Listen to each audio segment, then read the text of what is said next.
You're tuned in to the only all sports talk network in the Middle East, IsraelSportsRadio.com. All right, on the line now is medical intuitive Robin Eagle Sage, who's been on the program before. We had a lot of great feedback last time Robin was on, so want to bring her back on the program. Robin, how are you doing out there? Great. How are you? We're doing great, and my understanding is that you left the beautiful confines of Sedona, Arizona. You're in a different part of the world right now. Tell us a little bit about that move and the decision for the move. Tell you about the move and the what? And the decision, because Sedona is such a great place. I can't imagine anyone leaving Sedona. Oh, it's all about a man, of course. Yes, as it always is, right? I met a man, and he lives in Champaign, Illinois, which is where I live now, too. And he's studying at the university, getting his PhD. And my work is international via Skype and the telephone, and so it was easy for me to move. And I'm really enjoying it here. It's very green and luscious compared to the desert of Sedona. I love it. But you still have to miss Sedona a little bit, though, right? Well, I get to go back for Christmas, so that's good. Oh, there you go. Okay. And I, of course, for those who are listening to the show for the first time, I am from Phoenix, Arizona, so I went to Sedona quite a few times and really enjoyed it. So that's why I'm so defensive of Sedona. But let's get into this topic of medical intuition. I find it fascinating. I've actually seen some of your videos on YouTube, and everyone who is listening should check that out. Go to YouTube, type in Robin Eagle Sage, and see how she does her work in a video form. But I had some questions regarding the intuition as well.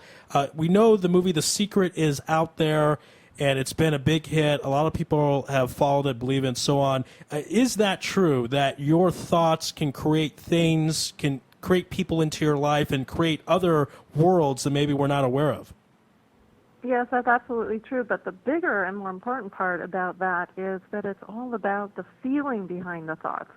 So if you have a thought and it's kind of blank, like, I want to create money, but you're not really that gung-ho about money, nothing's going to really happen. But if you get excited about something, if you have a great positive feeling about something, then you better believe you're going to manifest it and manifest it fast.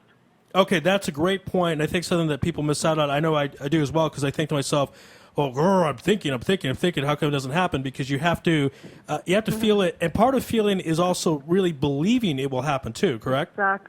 Exactly. It's all about that. Now, this is something that I've brought up to other people in the past. I want to get your opinion on it, because it's a weird thing that if you are upset about something or angry about something or a person, according to the law of attraction, you would actually draw that more, because the concept is what you think about expands.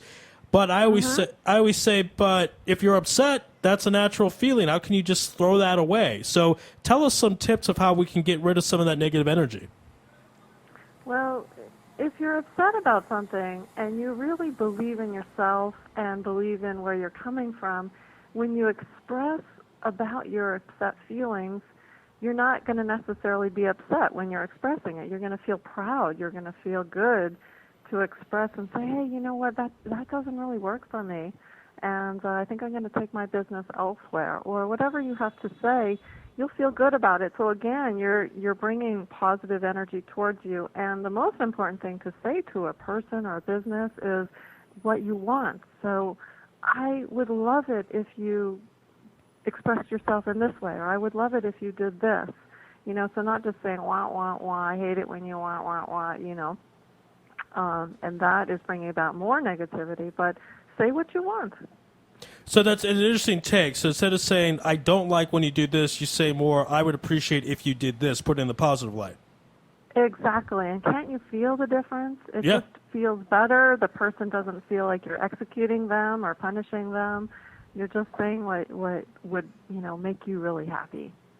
Interesting concept there. Now, what about, let's say, and I want to know actually your take about, are there bad people out there? Are there evil inside of people, or is it just a different understanding that perhaps we don't have about them? Well, it depends on what you believe is evil. So if one person thinks it's evil to defend themselves, say someone kills your mother and you kill that person back, if you think that that's evil, then yes, there are evil people out there. So it all depends on, you're the center point, and everything exterior to you is based on your beliefs. So some people might think that, yes, that is an evil person for killing that person even though they killed your mother. Another person might think, oh, well, that's great. They defended their mother. What a honorable thing to do. So in other words, there's no right and wrong. It's just based on what you think is good or not good. Huh. It's an interesting concept there. What if, and the reason why I'm thinking so, because this, again, goes to the law of attraction, that if someone wronged you and you have this anger towards them, it doesn't really help anything. It doesn't. So then the answer would be, in your opinion, do you have to forgive, move on, express yourself? What would be your advice of how to handle that situation? Well, if it's safe to do so, express yourself. As we all know, there are some people that no matter what you say, they're not going to hear you. But if you can express yourself safely and do it for yourself, not necessarily for the other person, I think that's a good way to go. Now, forgiveness for me is a big energy. It's something that we must always do, and in every situation, in every day, there are constantly things to forgive. And when I'm doing my medical intuitive sessions, it's an energy that comes up over and over again. It's the crux of an issue. It's the crux of an illness, is to forgive yourself of something or to forgive others of something. So it's the big picture of letting go. It doesn't mean that you have to, forgive to the extent of letting these people back into your boundaries, people that have harmed you. But it is just a big picture of forgiveness. Does that make sense?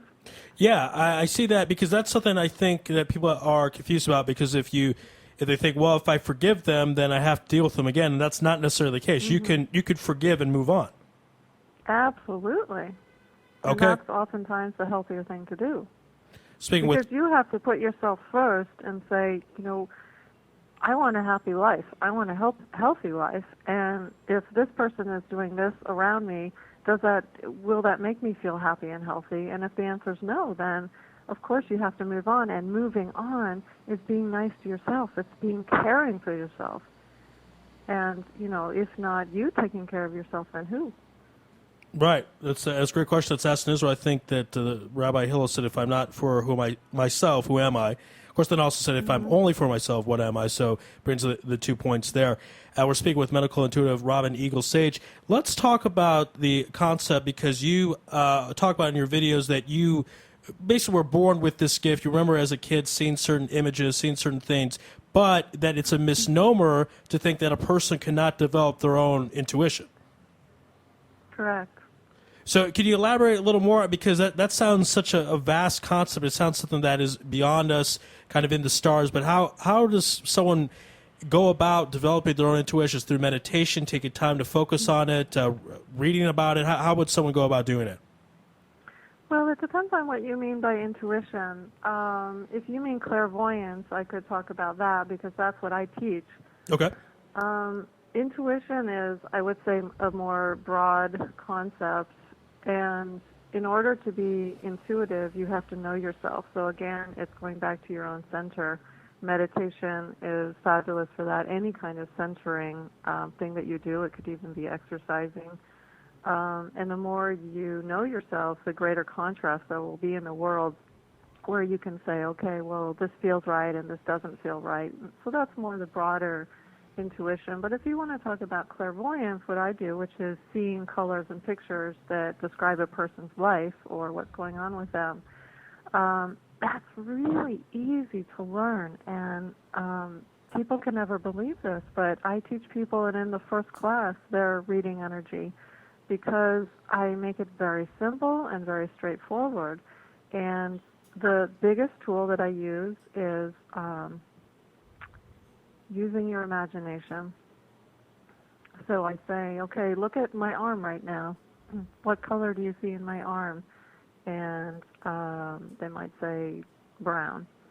And then I say, okay, well, describe what you think about brown. And then use your imagination to let the brown color turn into colors, other colors and pictures describing what goes on. And I'm actually, as I'm talking, I'm reading my own arm, and I'm thinking, why is it brown?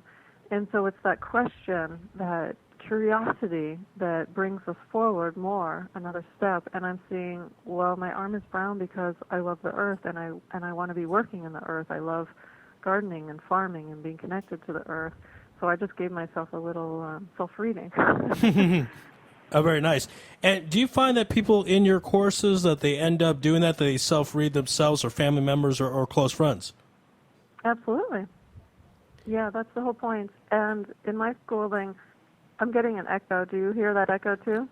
No, we're coming out. You're coming out fine. I'm coming out fine as far as the system's concerned. So don't worry, we're doing good. Oh, okay. Anyway, I always teach how to read themselves first because, if you can't read yourself, then what's the point? We want to be able to use this for ourselves. And now it's great, of course, to be able to use it for friends and family or business people as well. Absolutely, and it's something that a person could get advantage in business or in their workforce or so on. Any specific accounts that maybe some of your students told you about that they use this to their advantage? Well, many of them are using it professionally, and so they're helping people all over the world. And people, just like with me, they call in and they say, "Hey, I have this issue going on, and how can you help me with this?" And they read the energy and tell them how to take steps forward, and it's such a wonderful thing. It's a gift and a great opportunity to help people. And so there have been many stories where my students have been doing readings for others, and they get a big kick out of it. And one other thing I'm also curious about, because, for example, I'll bring my mom as an example. My mom is a very giving person, and sometimes, people take advantage of that. They'll kind of ask for things when it's, she needs her own personal time. How do you deal with that because you have this gift and your students will acquire the gift of intuition, where sometimes you have to say, I need to take a break, take a walk, whatever. I can't do a reading right now. How do you go about doing that? Well, you basically just do it. You decide what you need for yourself, and you honor that, and you stick to it. You can be flexible within that. I like to say that I have my set boundaries, and then I'm flexible within those rules.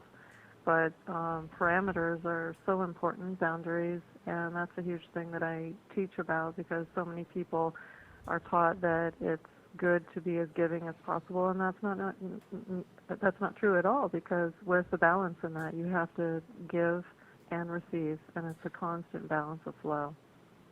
And at this point, I want you to elaborate more, because we know, in Israel and Hebrew and Judaism, there's a concept of chesed and gevurah, strength and kindness, but you have to have a balance, because too much of one and a lack of the other is not good. So can you elaborate a little more how it could be a problem to maybe be too much of a giver? Well, for one thing, it causes sickness. I've seen that over and over again, because there's no boundaries. So basically you're letting other humans or energies of the people bulldoze over you. So where's the good in that? We have to learn how to take care of ourselves and to do everything in our, education that will allow for that. And I don't know what to say other than that is one of the most important things to do, and it's also something that is looked down upon. People say that, oh, okay, you're going to be self-centered, you're selfish, but really I think that selfish is at one end of the spectrum, and selflessness is at the other end of the spectrum, and I like to say selfing. Be selfing, be right in the middle, where you can take care of yourself first, and then you have energy to take care of others. Because if you're always giving, then you're going to become so depleted that basically you'll kill yourself, maybe slowly but surely, and then there's no help for anyone. So you have to take care of yourself on so many different levels, body, mind, and spirit. Really nourish yourself, and then give at the same time. Like, giving is so much fun, but it's painful when you have nothing to give. Right. I mean, that is a big part, because if you don't give it to yourself, you can't really give to others. And sometimes people blur those lines and aren't able to get the job accomplished there. Now, something I'm curious about also, there's a lot of sickness in the world, a lot of health issues. Are you the belief that though, is spiritually related or mentally related, and not so much, quote-unquote, physically related? It's all of the above, but I would say that the number one element that creates illness is negative thinking and emotions, negative emotions that haven't been healed. So when I look at a person with a disease, I can definitely tell them about what physical things have caused it. Maybe it's their environment, maybe they smoke, those are very physical things. But underneath that, see, that's just an excuse. The smoking is hiding something else where maybe they don't feel whole or with good, healthy self-esteem. And so I look at the underlying factors, the emotional issues, traumas that have created that lack of healthy environments or mental environments that has then created the physical disease in the body.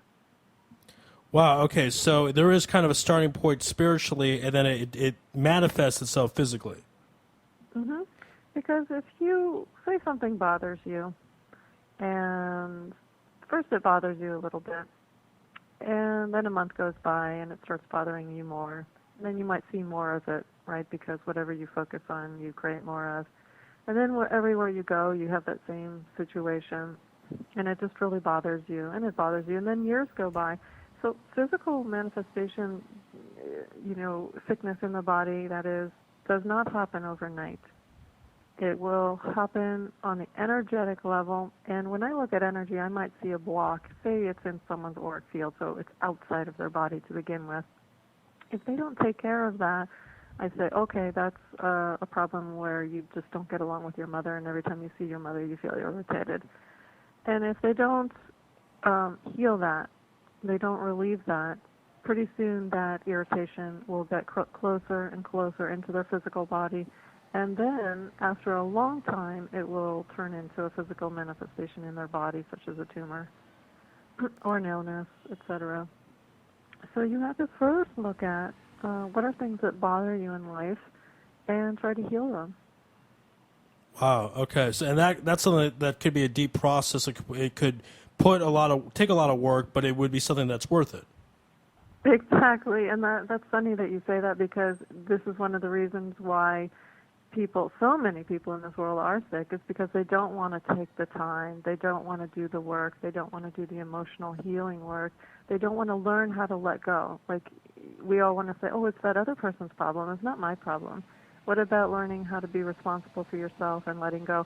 People don't want to do that. They want to just take a pill, right? They want to go to the doctor and take this pill, and yeah, maybe it'll go away for a while, but then it's going to come back because you didn't take care of the original problem. Yeah, that was my next topic. I mean, do you think this is a generation that is too heavily medicated? Oh my gosh. That's an understatement. It is extremely medicated. And again, it doesn't deal with the underlying issue. It's interesting because we kind of are in this fast food society, fast food, TiVo, we want everything quick right now. So, but emotional problem doesn't work like that. You can't simply just take a pill and it magically goes away. It's not a magic pill. You're going to have to put time into it. Mhm. Yeah. Very interesting But stuff. it's not as hard as people may think, because you don't have to dive into what doesn't work, and this takes us to the beginning of our topic. What you have to do is dive into what works. Dive into what you love in life. Dive into what you love about certain people. So instead of saying, well, my mom irritates me because of X, Y, and Z, you start to say, well, I love the way she does this. And I love the way, X, Y, and Z. Interesting stuff. A few more minutes with you, Robin. Tell us a little bit about your school, the Sage School of Light. How can people find more about it, and tell us what your school offers. Well, my school offers classes over the telephone, which is conference call, and that way people can call in from all over the world and be part of it. And people always say, how can you read energy when you're not seeing the people in front of you? But we're reading the energy, not the people. So it's a great way to learn and to realize, wow, this really works, and I can't even see this person. I don't know anything about them, and yet I know so much through reading their energy. So I've got those kind of classes, and then I've got personal in classes in the same city where I live now. And then there's always private classes that can be done over the phone or Skype. Okay, and you have so many students, and are they, I guess, alumni? Do the alumni stay in touch with you, and kind of do they go on and teach maybe themselves? Yes, absolutely. I've got many students who are professionals now, and I hear from them every once in a while. And I'm about to start probably a monthly class for experienced energy readers and healers. I'll pick a fun topic, and then we'll read that topic together just to keep so that everyone can keep practicing. Oh, wow. Okay, great stuff there. And last question before we let you go, the YouTube, again, a lot of great stuff there. Any particular YouTube video of yours that you made that stands out in your mind and is one of your favorites? I guess a great place to start is about what is a medical intuitive, I think I've called it. If you type in Robin Eagle Sage Medical Intuition, that video will pop up. And another great way, the best way actually to find out about my classes that I offer are to sign up for my newsletter, and you can do that on my website, which is www.robineaglesage.com. Okay, great stuff there. Everyone check that out, robineaglesage.com. You can also check out the YouTube videos as well. Rob, I tell you, I do interviews all the time, but this one really flew by. So much great information. We'll have to have you on again a lot more, basically less distance in between your last interview and this one. We'll have to make sure, put a priority to that. Thank you so much for being on Lewis Live on Israel Sports Radio, and we will be in touch very soon. Thank you so much. Thank you. Bye-bye. All right, bye-bye. All right, that was Robin Eagle Sage, Medical Intuitive. We're going to take a commercial break, and we'll be right back right after this.